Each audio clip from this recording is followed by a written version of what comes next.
Yeah, it's interesting how this is going to play out. I think we all would say, even as high as we are on Kyler Murray, and we'll get back into that in a little bit in the show, it's a big year for him.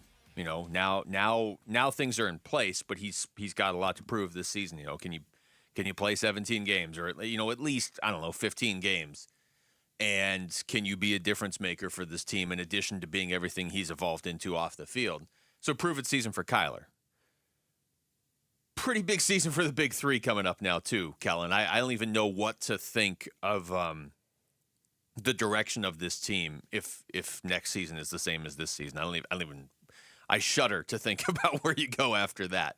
So I guess that's sort of the question here, right? I mean, you've got the big three collectively, and you've got Kyler Murray with a lot to prove next season. Who do you have more confidence in? Who has more to prove?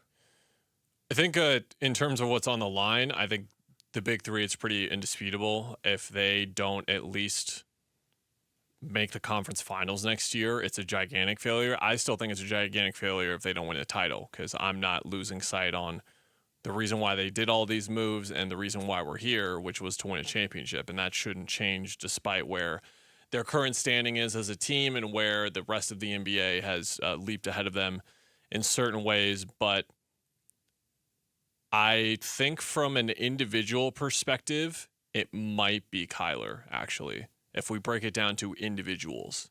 Because if Kyler looks like 2022 pre-injury and then post-injury 2023 Kyler, which I know isn't completely fair to include that time, don't get me wrong, I understand.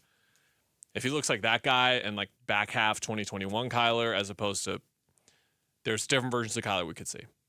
If he underperforms, we're going to be talking about quarterback trades endlessly next offseason, and it's going to be a legitimate discussion for the Cardinals themselves if this is the time to move on with Kyler, because this is the time they have to identify who their quarterback is, because everything else around them is seemingly on the up and up. But quarterback is the big thing. I don't think we're going to be looking at a situation going into next year where we say if Devin Booker underperforms again, they need to trade him.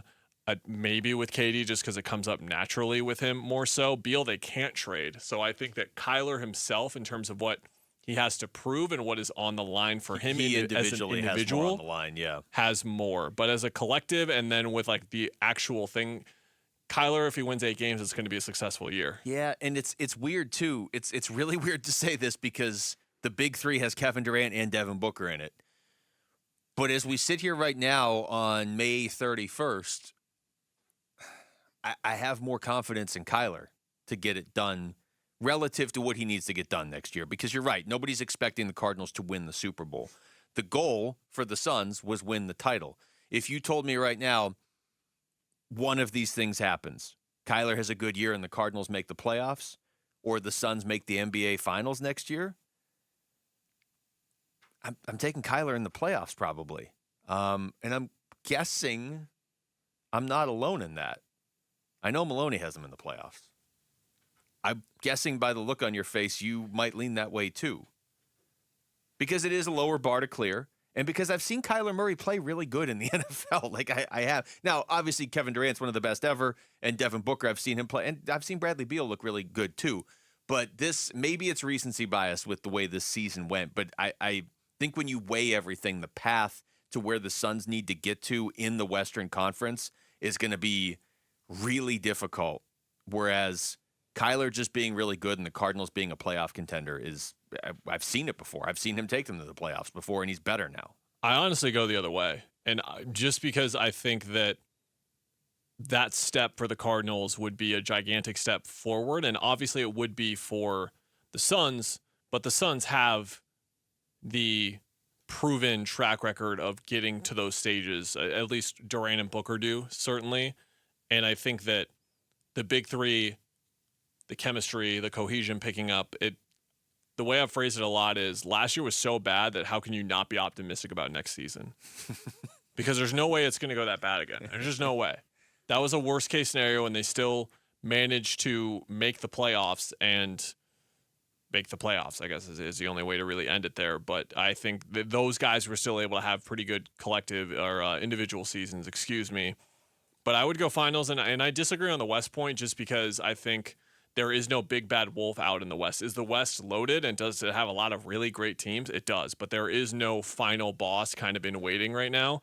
Now, if Dallas wins the title, Luke averages 37 a game in the finals, maybe Dallas turns into the final boss all of a sudden, but I don't think that there is any sort of how are you going to beat that team in a postseason, in a playoff series. You're right, because at the end of last season, it felt like, yeah, everybody else in the West, whatever. Like, the Suns can beat them, but can they beat Denver? That's what it felt like last year. It was like, okay, well, now they've added Bradley Beal. Durant's going to have a full year.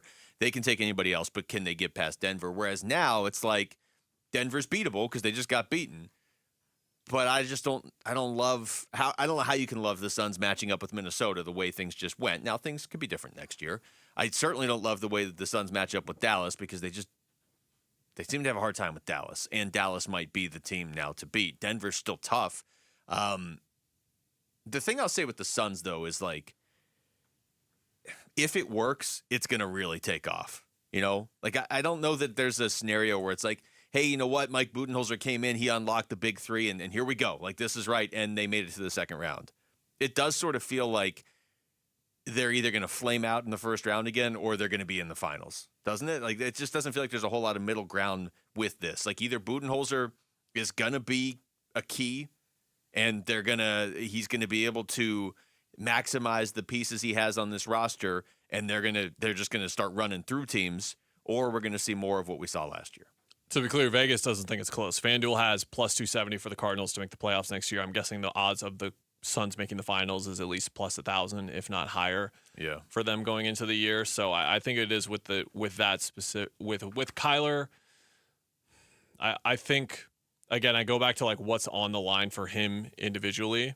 But in terms of the aspirations, I don't think the Cardinals are going into this thinking like they have to get to the playoffs this year. They're just looking to build up the year two of their program, and then next year is really when the huge step is going to happen. And if they can shock some people this year, that's great. But I don't think it's something like when we were in training camp going into the 2021 season, and Javon Carter was asked, like, what are your goals for the team this year? And he was like, to win a championship.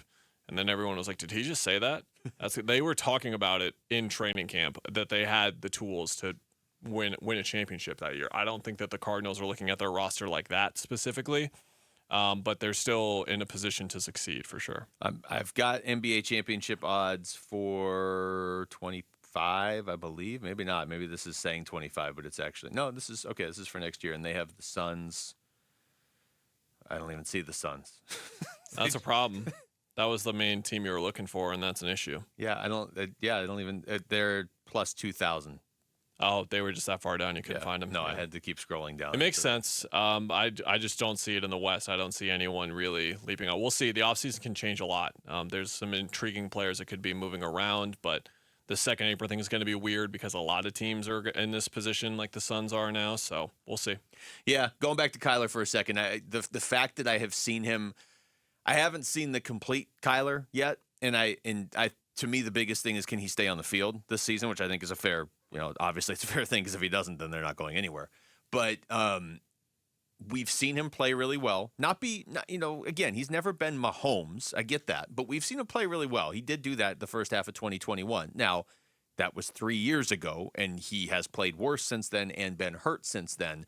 But I've now seen the other side where his teammates love him, and he's got a good relationship with this coaching staff, and they seem poised to bring out the best in him. It's a combination of what the bar is that he has to clear this year. He doesn't have to win the Super Bowl, and the fact that I've seen him be a good quarterback, and now I'm seeing him be a good teammate. And it's just, can you put it all together?